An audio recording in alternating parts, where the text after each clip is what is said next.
Hi guys, for today's video ay mag-pork afritada naman po tayo at ito na nga po, nagpainit lang tayo ng mantika, then nag-start tayo mag-isa ng bawang at sibuyas. Then nilagay na natin yung marinated na karne.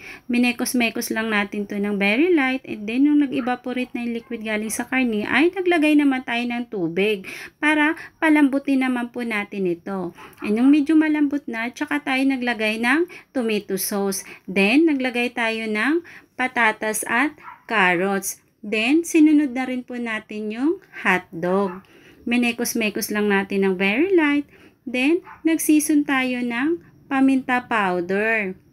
Then, naglagay din tayo ng patis, pandagdag alat. Then, huwag kalimutan maglagay ng sugar, pampabalance ng lasa. At, naglagay tayo dito guys ng pork and beans. Then, nag-garnish tayo ng bell pepper. At huwag kalimutan tikman para ma-adjust yung lasa kung may kulang. And that's it. This is Ate Sel. Thank you for watching. And please don't forget to subscribe my YouTube channel, Cooking by Ate Sel. Ingat!